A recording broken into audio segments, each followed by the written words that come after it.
Good morning. Thank you so much for taking some time out of your mornings and busy schedules to join us today. We are very excited to be presenting Next Generation Performance Management, Productive Relationships, and Constructive Conversations. My name is Elena Van Kirk. I'm Principal Consultant at Exude Human Capital. For those of you who might not be familiar with Exude Human Capital, we are an HR consulting firm based out of Philadelphia, although we do have clients both nationwide and internationally.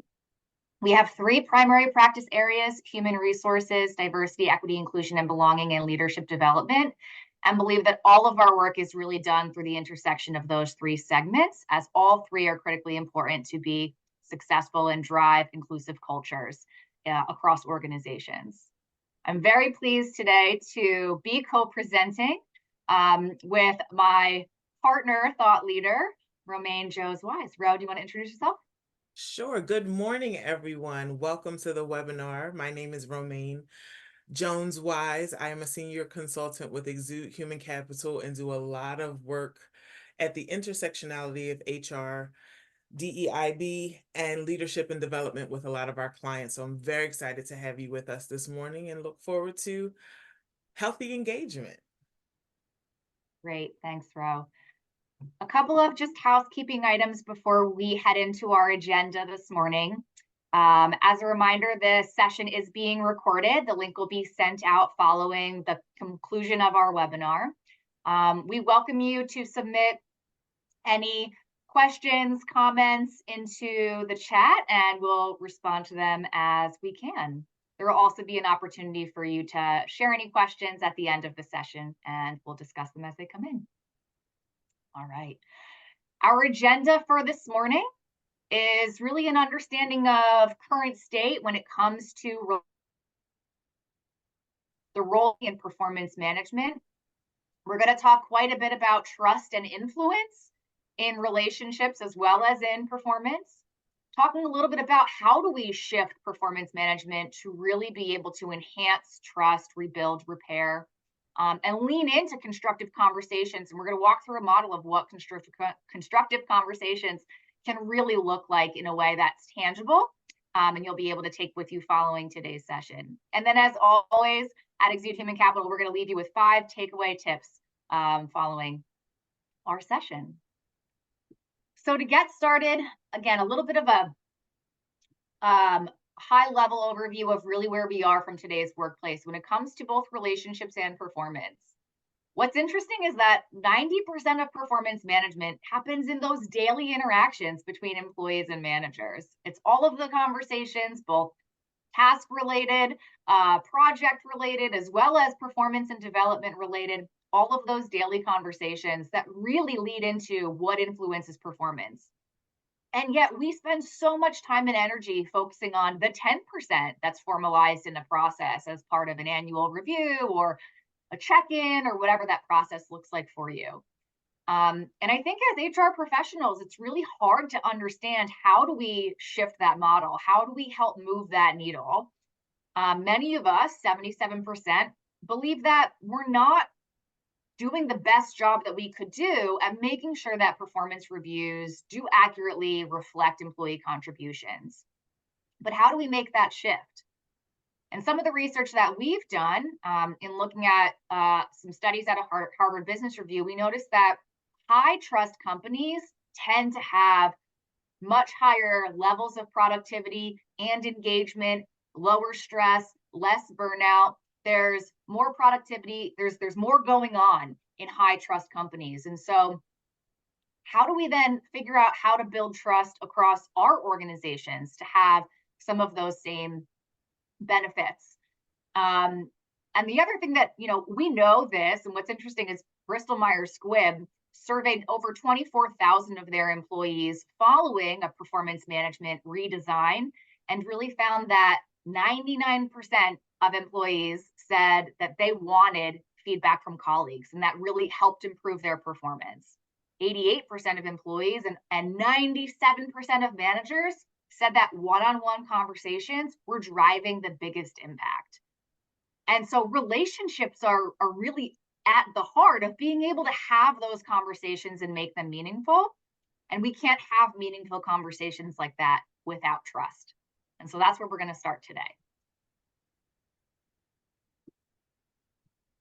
So when we talk about trust, there's a great quote that says employers are just not as in touch with employees. Currently, there's not a lot of conversations happening. There's a reservation of being engaging and not sure what's appropriate to say, what's not appropriate to say, how to offer feedback, how not to offend.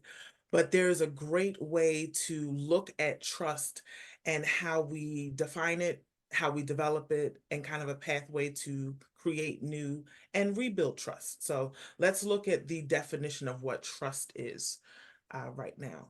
So, by definition, trust can be broken down into two basic elements. We have our personal trust, which is our people focused, the confidence that somebody has our back. So it's kind of the who and the what of the working relationship.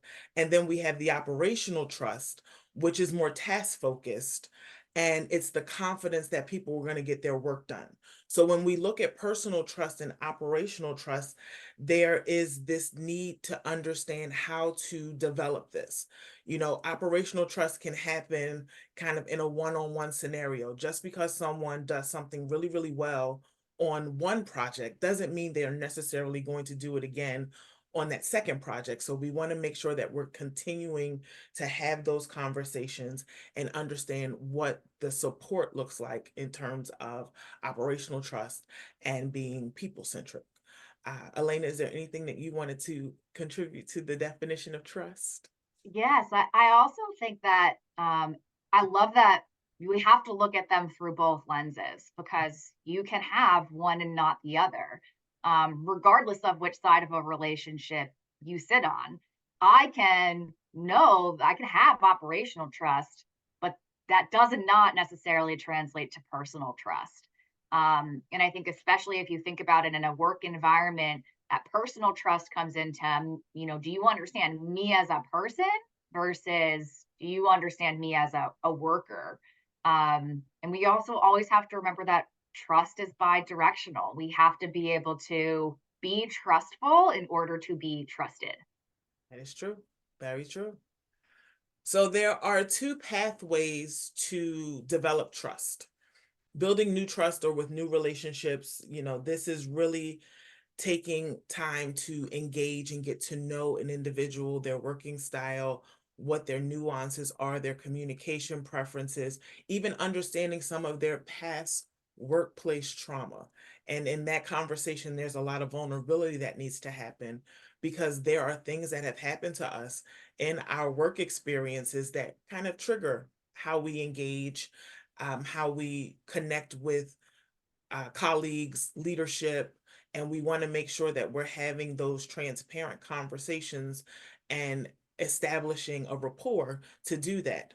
When there's a breakdown of trust or there's a challenge in a relationship, rebuilding and repairing trust is vital, and a big component of that in rebuilding trust is acknowledging the fact that it is broken, what has happened, what has transpired.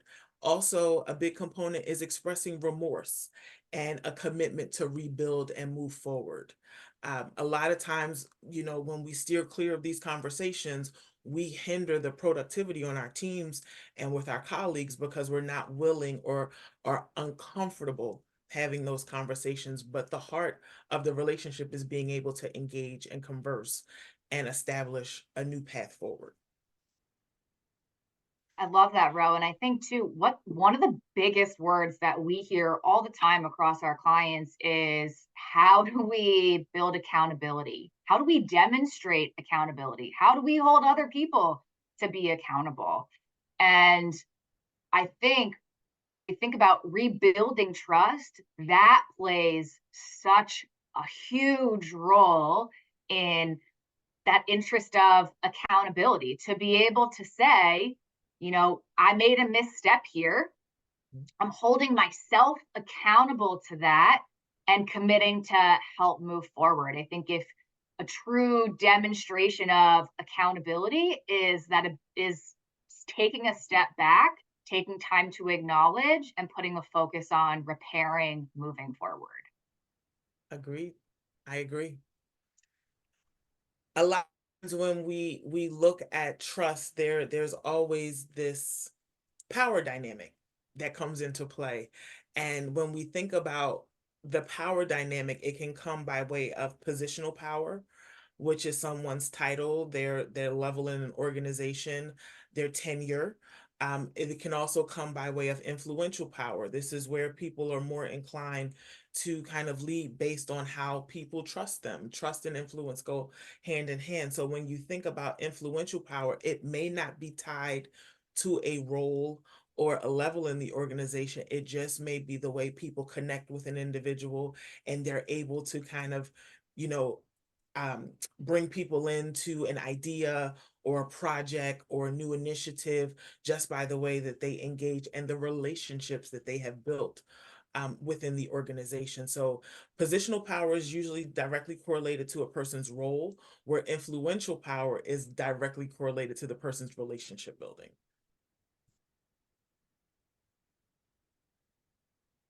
When we look at trust and influence, there's this continuum. Sorry, It's okay. where am I going? Wrong direction. My There we go. apologies. It's all Slippery good. fingers this morning. Trust and influence. When we look at this quadrant of looking at how influence and trust can correlate, when we think low influence, we're thinking individuals that may not be in a leadership position, that may have the relationships, but have like a lower influence. So when you think of like low influence, low trust, these are newly formed working relationships where we're getting to know each other. There's no established baseline. We're creating it fresh. Um, and as we move around the grid, you'll see when there's low influence and high trust, this is where we get a willingness to try. When I understand, although I may not have the influence within the organization, but I understand that my manager and my teammates have my back and they support me and I can trust them, I am willing to try, and I'm even willing to fail because I'll take that as a learning opportunity and be able to engage and move forward. When we create and look at the high levels of influence, if there's low trust there, this is when people will take directives from a leader, but be very skeptical.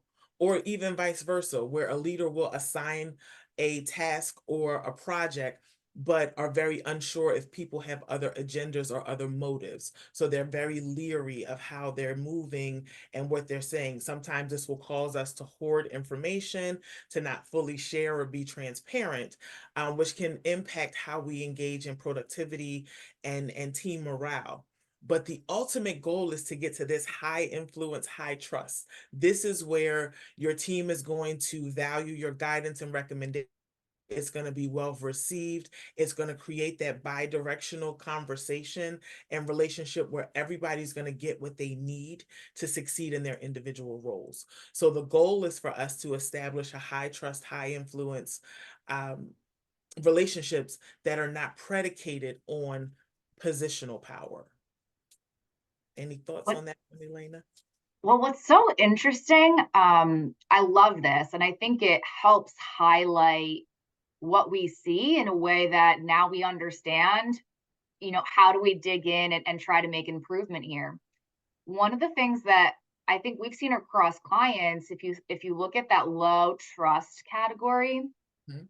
um, the skepticism, the being unsure of the agenda, when we see cultures or team dynamics where there is, there's chatter, there's judgmental chatter, there's this energy that's spent on either picking apart a decision or trying to rationalize why someone did something according to their agenda, and we know that that's not a positive, healthy environment.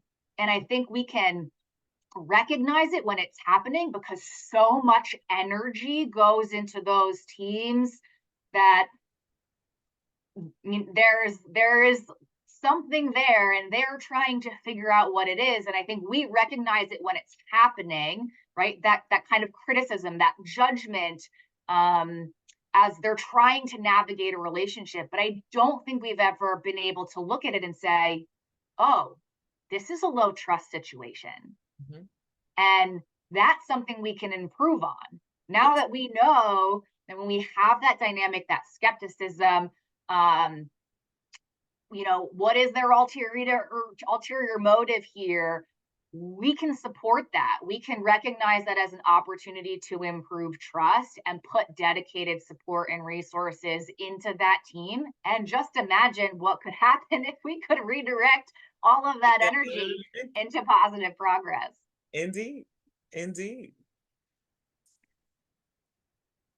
All right. So thinking about, the role of trust in performance management becomes so critical because it really is balancing, what is the organizational need out of this position as a role, with how do we support the individual as a person and their context. To the point Ro made earlier, understanding that everyone's going to walk in with their own experience, as well as, their own prior history and workplace trauma that impacts how they operate and engage as a member of a team or as a member of any type of relationship. And so, if we can focus on trust being a critical part of this relationship and focus on fostering it, it's really going to help us put the right lens on performance management in a right way. So trust also correlates really heavily with growth mindset. And if you think about it, the Neuro Leadership Institute did this research and said that in a fixed mindset, it's perceived as failure is perceived as threat. So I'm fearful of failing. I might be fearful of letting somebody else down. I might be looking at myself through, the context of the team and understanding where I fit in and where others may be judging me. Whereas in a growth mindset, it's really looked at as opportunity. And so, what are my opportunities to challenge myself here and to make progress in that area? And that's really the same thing if we think about having high trust and not having high trust, this dynamic of growth mindset looks almost the exact same. And so, having a growth mindset as well as having a relationship with high trust enables employees to be open to feedback. I think also enables leaders to be open to feedback, um, and helps us look at really progress as the context for performance. So, on an individual basis, how has this employee or this individual grown or challenged themselves or learned something new outside of these black and white results? And being able to highlight progress helps foster progress. And that in and of itself really changes the nature of those relationships to be more collaborative. And we know that high collaborative relationships, just like highly collaborative teams, are also more productive. Anything you want to add here, Ro?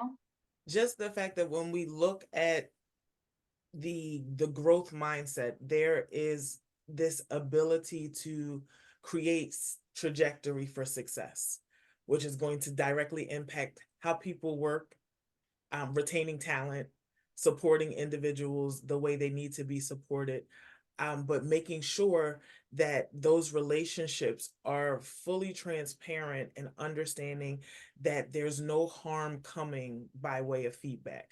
Anything that's shared is really about helping the individual be better on both sides of the conversation. So again, that bi-directional feedback is huge because sometimes managers need to hear from their team on how they are doing and not just wait for that manager's level up to offer feedback. It is very important. And I think it is really shown beneficial for a lot of our clients to have these two-way conversations about performance.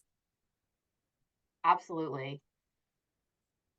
And I think one of the other things that's going to come into play here is really looking at all of the factors that influence performance. Um, workload is one piece of it. Support is one piece of it.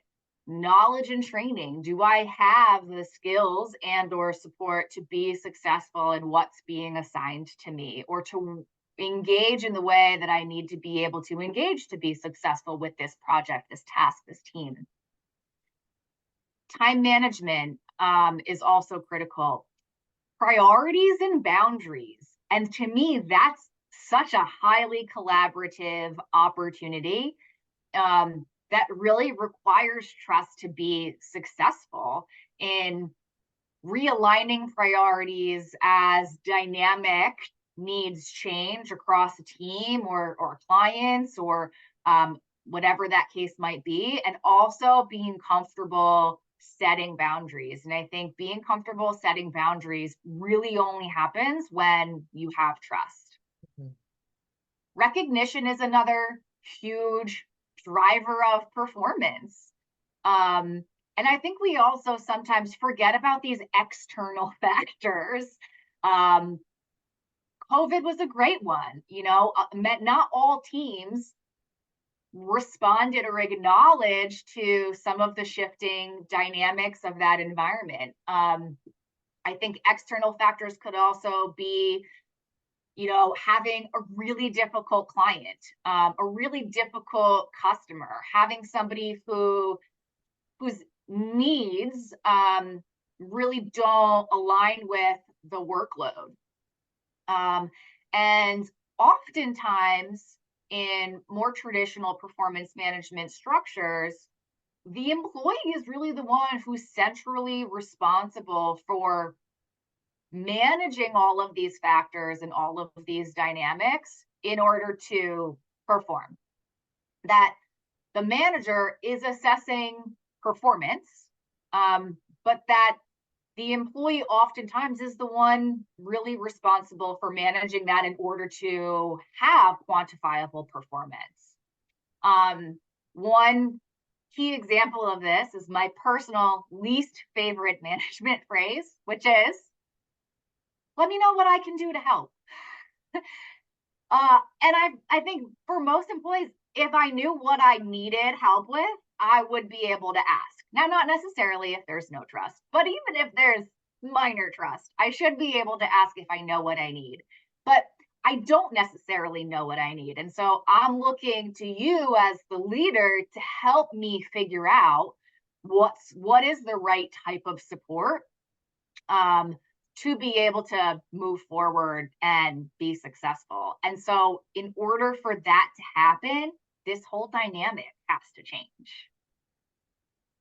There was a comment that was sent in on the chat that states, seems challenging to get a growth mindset if something has occurred that broke the trust.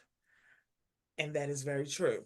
So this is why we want to make sure we're going to give you the tools on how to rebuild that trust and have those conversations and figure out a path forward, because the challenge is, if we don't address what's broken, it's never going to repair itself. And a lot of times leaders will avoid having those conversations because they're not sure how to navigate them. So we're going to give you some recommendations on how to move forward and kind of shift to that growth mindset and repair trust at the same time.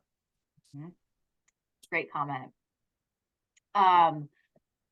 In thinking about shifting this model, we talked a little bit about accountability before, but there's really a shared responsibility when it comes to performance between both managers and employees. And that all of these factors, while influence performance positively or negatively, in this relationship, there is absolutely shared responsibility to address them and navigate them together.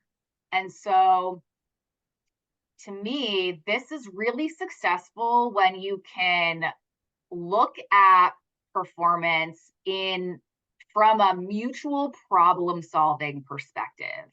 How can we influence these outcomes? There's expectations on the employee side, and there should also be expectations on the leader side. Keep in mind, leaders often have a more global view than the employee. A leader might also have other relationships that they can help navigate. So if we think back to where do we have trust and influence, it's not just within this relationship, but it's in all of the other relationships that are going to impact the experience of this one. Where does that manager also have positional power or influential power to be able to leverage that in a way that supports their team members in being successful? So this shared responsibility really helps if we focus on it as mutual problem solving. Mhm.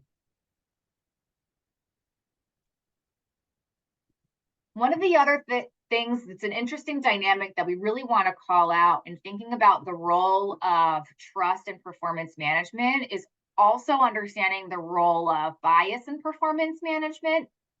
And so, if we think about how frequently we're having conversations, and whether our performance relationship is one based on shared responsibility and mutual problem solving, or that first model, which is manager assessment of autonomous employee performance in most simplistic terms, that environment really creates risk for bias.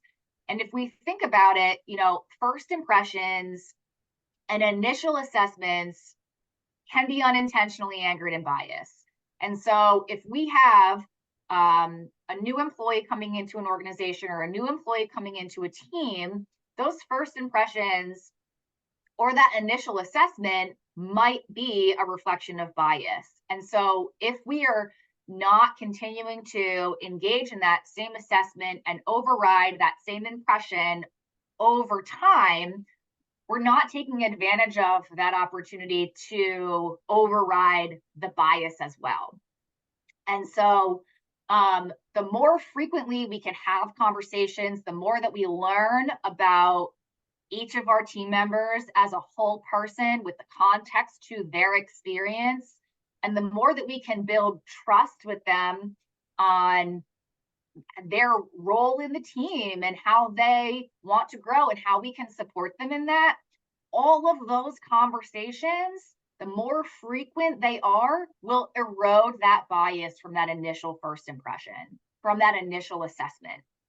And so if we think about shifting from, an annual performance process to a more continuous performance process, again, that frequency is going to play a huge role in how much of that assessment a year later might be rooted in bias, or how much of that bias we might have had an opportunity to erode over time.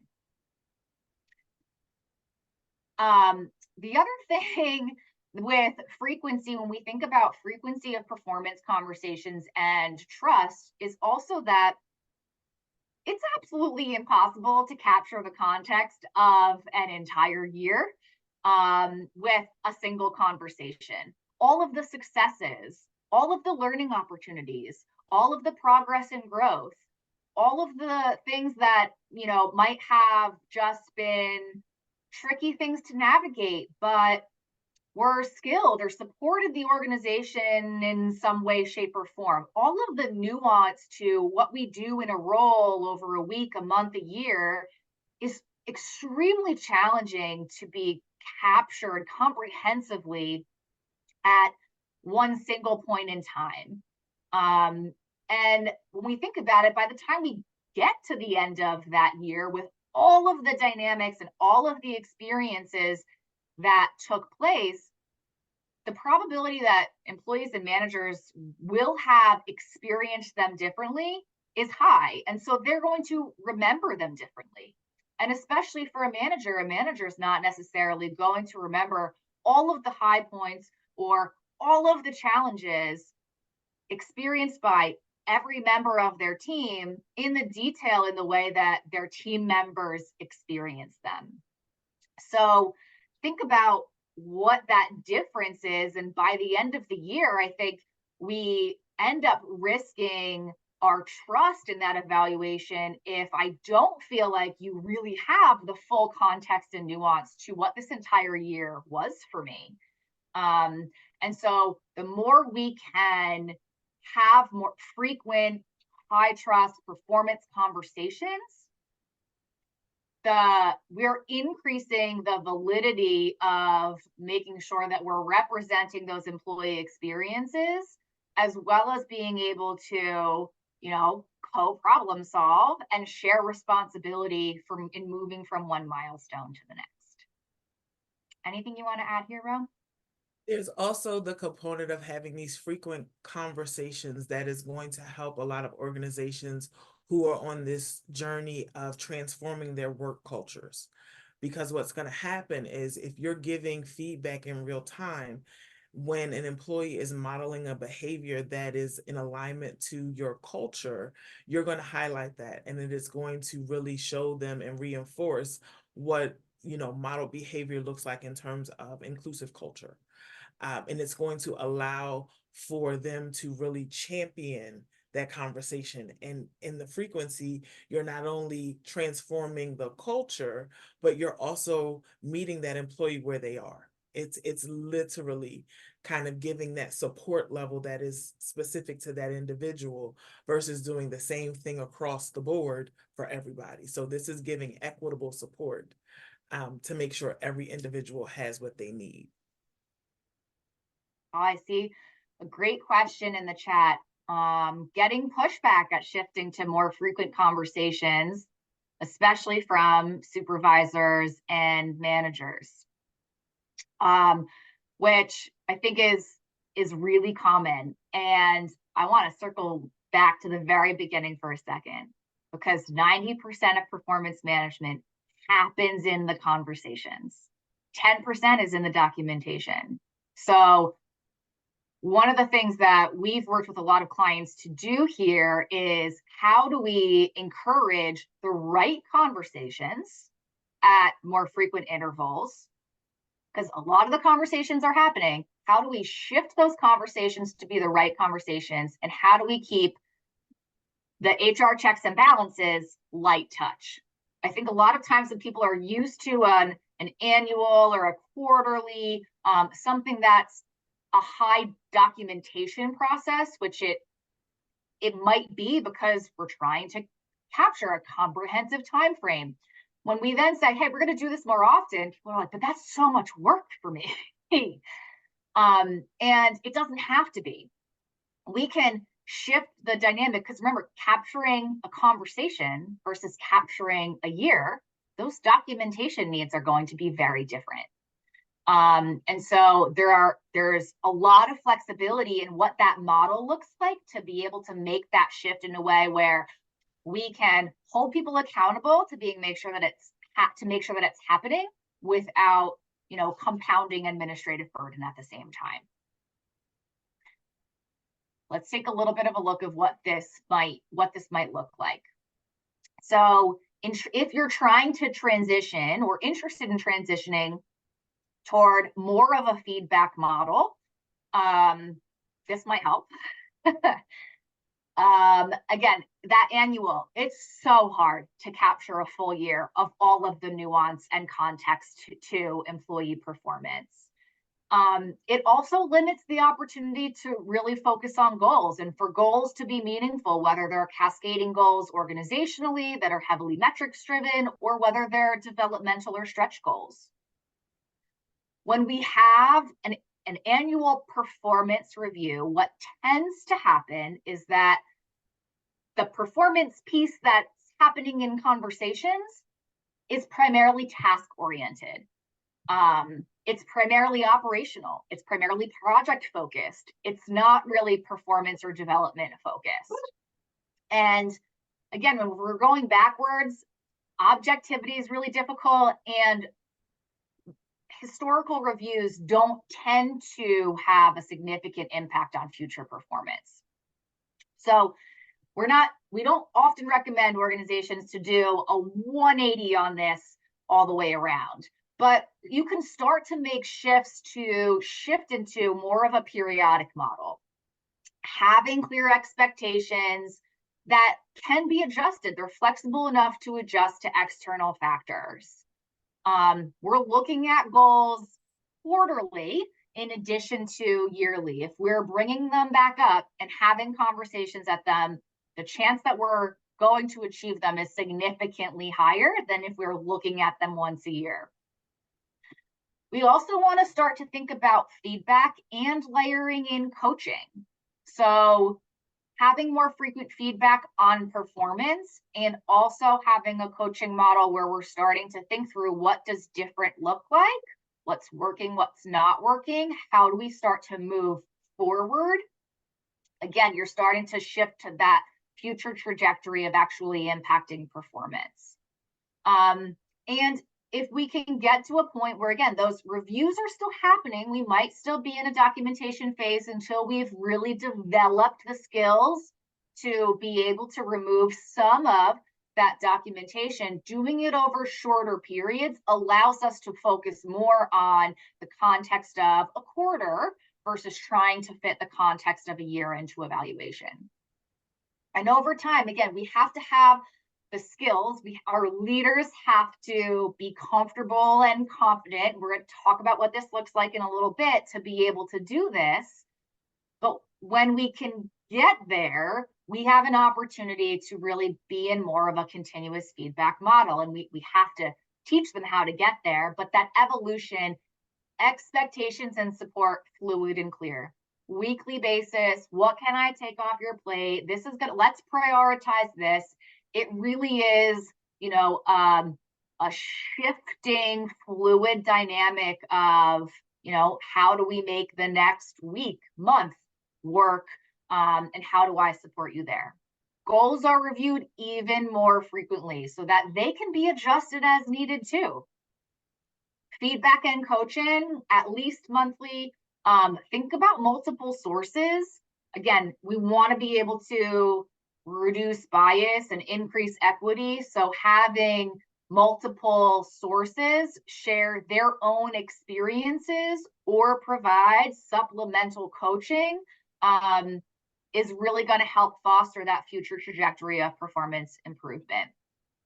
Or enhancement. I shouldn't even say improvement. Not everyone needs to improve. They just want to do something more, do something different, learn something new. Feedback has to be bi-directional. We're going to have trust in order to get to a continuous feedback model. Employees need to feel safe asking for what they need when they know what they need, and also need to be able to openly be vulnerable and share where they're having challenges.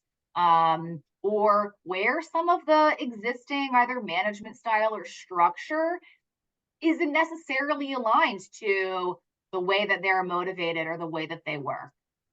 And being able to be flexible and responding to that is going to be key. And if we're doing all of that, if we're having all of these content performance conversations, that annual review then doesn't have to be this huge comprehensive summation. It can really be development focused because we already have all of the context and all of the nuance to what went well, what was a challenge, what did we overcome. We need to continue to work on this.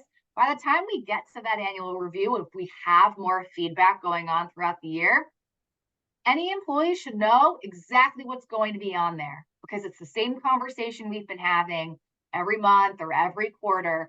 I should know heading into that exactly where my opportunities are, and I don't have to be afraid of them because they're not a judgment. It's something that I have trust that I'll get support to being able to continue to focus on. And so then you get to really have a development and enhancement and expand where do you want to go next conversation as part of that annual review. Anything to add here, Ro? I'm looking at one of the questions in the comment as to how you gently give the why. With this continuous feedback model, it's really going to have a direct correlation on retention.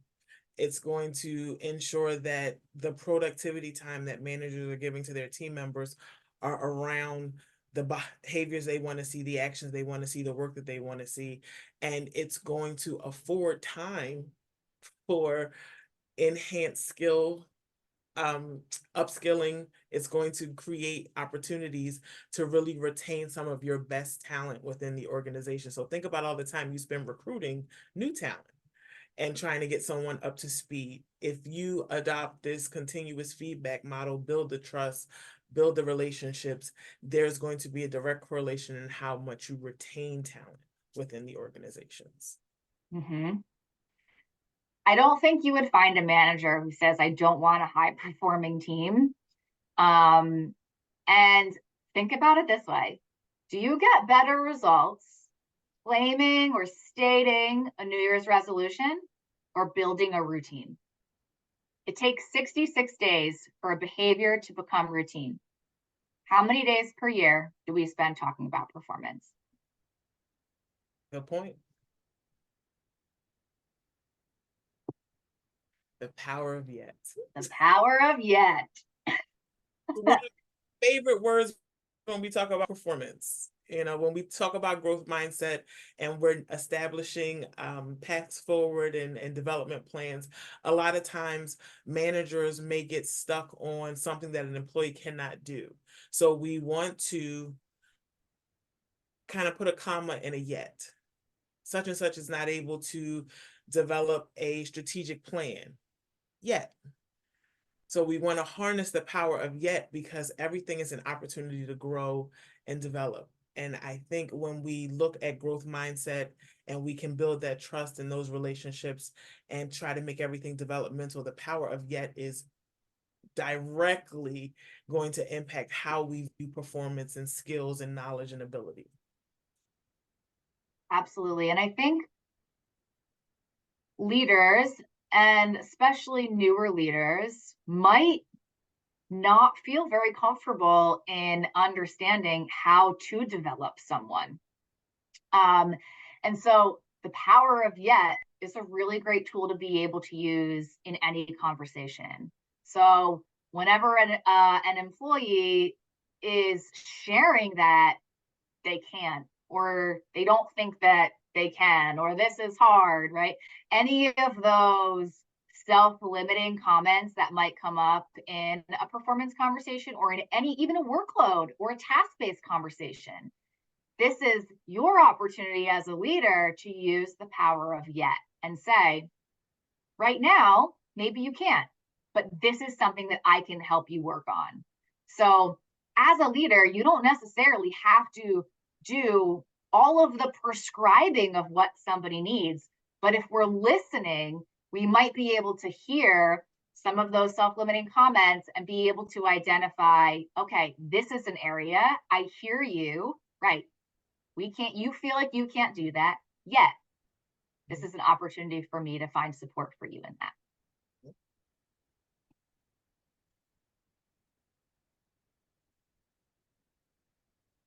So when we look at 8 key management behaviors, that there's a study that talks about stimulating oxytocins, making us feel good, the production and generating of trust. There are things that happen that really make us neurologically feel well when we recognize excellence, when we induce that good challenge stress, when we give people discretion on how they're going to do their work. So giving some autonomy, creating job crafting, that collaboration of how the work will get done, sharing information broadly. Information sharing is huge where trust is concerned. Transparent communication is going to be a major factor in trust building. Intentionally building relationships. So being dedicated to this space of really connecting with your team and understanding their individual dynamics. Whole person, we work in human resources. Our philosophy as Exude is we see the human first, we'll resource later. It was all about connecting with the people and showing vulnerability. A manager who can share that they've had opportunities to develop and have challenges is going to make an employee feel more comfortable divulging that. If a person is connecting with somebody who they think has it all together, um, is kind of intimidating. If I can't be vulnerable with you, and yes, it is a gray area. We want to make sure that we're not oversharing to an extent that we're going to cause liability to our organizations, but in divulging some of the areas of opportunity, it's really going to impact how we engage with one another. And two, I also think, when we talk about showing vulnerability, they can't trust you unless you trust them. So finding appropriate opportunities to demonstrate that you trust them will automatically support trust in return. I see there's a comment in the chat about challenge stress. Yes, challenge stress, I think aligns with growth mindset. But challenge stress is something where it's new, it's like a stretch goal, right? It's on the periphery of what you're capable of, and but expanding it in a new way. The oxytocin that comes once we are successful in something new really generates trust and confidence in being given that opportunity in the first place. So if we think about finding a new way for somebody to use a skill, or being really supportive in trusting them to work on a project that they've never done before, or take the lead in a meeting in a way that they've not done before, showing that we have trust, that we know they can be successful and are here to support. Again, that oxytocin that happens when they're successful as a result of challenge stress is really great at building trust. All right, so let's talk about what should constructive conversations really look like. How do we start to build this as a skill? Constructive conversation designed to build trust. Well, So we want to start by focusing. It is very important that we come into these conversations removing any distractions. So no laptops, no phones. If it's virtual, making sure that this person has our undivided attention and that we're really suspending our judgments. And that I know that sometimes is a challenge because we come into some of these conversations with preconceived notions. We want to suspend judgment and really activate our empathy to create an environment that is welcoming to sharing. Be able to reflect and be prepared. It is very important to be prepared for these conversations. If you're coming in with objectives and you can have identified actions, behaviors that have happened, that is going to keep the conversation focused on the action or behavior versus feeling like it's attacking the person. And that is something that we want to avoid. Listening, oh my goodness, listening is an art that we want to make sure we activate. We have the ability to paraphrase what we hear at the end to make sure we have understanding. It's encouraging the why. Why is this relationship not working? Why, after several attempts, as I just saw a comment in the chat, after many approaches, why is this not happening? Giving opportunity to encourage the why is going to be very important. Once we've listened, we want to understand, we want to acknowledge the person's experience, even if we don't agree. We don't necessarily have to see eye to eye here. It's just about acknowledging and giving respect to that person's experience, recognize and embrace their vulnerability. And the big thing is, and a lot of times I've seen this happen, and I've actually had it happen to myself, you want to avoid apologizing for other people. You want to make sure that if you had a direct correlation to this person's experience or something has transpired and they give you that feedback and you want to acknowledge that, yes, you can apologize for your direct action, but you're not responsible for apologizing for any other people. Once you've done this, and now you can come to step 4, which is collaborating. This is agreeing on boundaries. This is having a discussion about what support could look like going forward and aligning on communication. A big part of this component is figuring out how you're going to engage going forward. What is the cadence? What is the style? What is the method? Is this a video call? Is this a phone call? Is this an email? Is this a chat? How are we going to communicate going forward that is going to best support the relationship now moving forward? And the last part is committing to it. This is making sure everybody understands the expectations on both sides, and then they establish the point for feedback, and that they really, and I don't want to say this inappropriately, that they communicate the appreciation sincerely for engaging in the conversation. Sincere appreciation for somebody sitting down one-on-one to have a challenging conversation is going to go a long way. Because you want to make sure that person is fully engaged, and that they understand that that vulnerability and their feedback is very important, and that you're appreciative of it. It really goes a long way. Elena, anything else you want to add to the 5-step process? Yeah, when we built this model, I just want to highlight that it's absolutely helpful for challenging conversations, but it's really designed to build a constructive, collaborative, trusting dynamic, regardless of the situation. So this could even be a new relationship, a new manager, a new employee, right? Dedicating your focus and attention. If you've already had a conversation, reflect and prepare so that you're coming into it with the intent to move forward from the place you last left off with this person, which makes it not seem like a check the box conversation. Um, really listening to understand whether it's work related, whether it's personal, whether it's a combination of the two. Understanding why they might feel that way in this current environment, understanding what might have happened in another environment that led them to either have a positive or negative experience in the current environment. um, Absolutely, provide recognition for them being vulnerable. If they are sharing, we absolutely have to embrace that. And if it's appropriate for us to be vulnerable too in sharing a life experience, then that's great. This is another opportunity for both sides to be vulnerable, as long as we are not invalidating the experience that's being shared with us. And then I think the most important piece is that the collaboration is both parties' responsibility. There are two people who need trust. There are two people in this relationship. And so there are two people who have responsibility for what should these boundaries be, or what should support look like, right? We're not going to ask that question, which is, let me know what I can do to help. Call you later.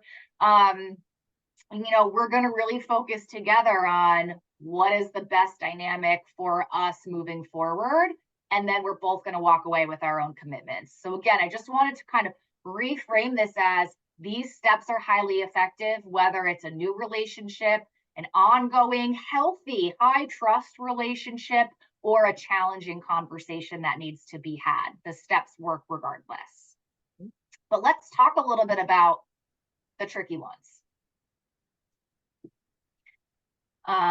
So a couple things we just want to add to building trust through challenging conversations is that make sure there's a purpose, make sure we're clearly stating the intent of the discussion and what we're hoping for from an outcome of it. Provide acknowledgement if it's going to be difficult or uncomfortable. And make sure that we are appreciative that they are going to participate in the discussion. We have to be able to meet people where we are, and this really comes from suspending judgment, right? Coming into this with an open mind to understand where they are, because you will not be able to move forward without that. Finding a way to be on the same page, even if it's not the page the team or the organization needs, we have to know where they are first. Take responsibility where appropriate. That's a demonstration of vulnerability. So if we have somebody who is frustrated, and whose frustration comes from our own actions, behavior, communication, there might be an opportunity there appropriately to take some responsibility, or if nothing else, acknowledge their experience and share where appropriate. And if we need to, call timeout. Call timeout. Again, I think that's another really good way to demonstrate vulnerability. Be okay with taking a step back out of respect to the person and the relationship. So we can ask for self-control, we can reschedule, we can bring in another person. We've got options there to say, I think this is not, it's going in a different direction than we had hoped. So why don't we both take a little bit, regroup, we can come back to the table another day. Just make sure that we come back to the table, follow through on that commitment for follow-up. Yes, make sure it's scheduled, please. All right, I know we've got just a couple minutes, so of course we want to leave you with a few takeaways. Again, where possible, if we really want to have high performance and high trust in our constructive conversations and our relationships, try to adopt that growth mindset. Leaning forward into what's possible and collaborating on how to get there is the simplest way we can really, really take that. Establish and rebuild trust. So productive relationships are really going to be able to resolve a lot of the conflict, behavior, performance issues on their own. But making sure that we're also teaching how to rebuild trust in addition to just establishing it is going to be key for our leaders. Mitigating bias where possible, recognizing with implicit bias, that bias in and of itself is not a judgment because you have bias, because we all do. But clear communication, bi-directional, be helpful in mitigating a lot of that moving forward, as well as supporting and learning the whole person.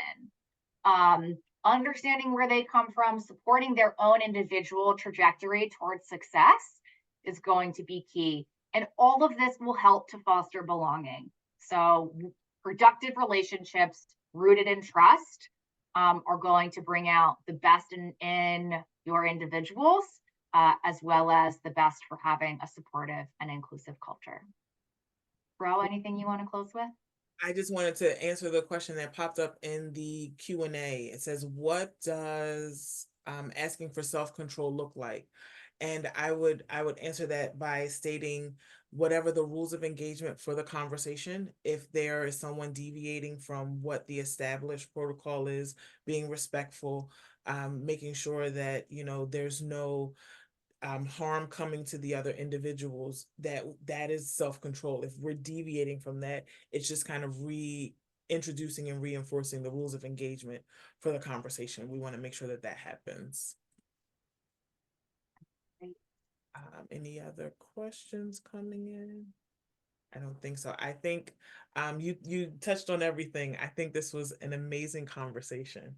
I hope it was helpful for our audience today. I think it was great insight, and just some great opportunity for us to think differently about how we engage in performance, how we look at relationships, and how they all correlate together.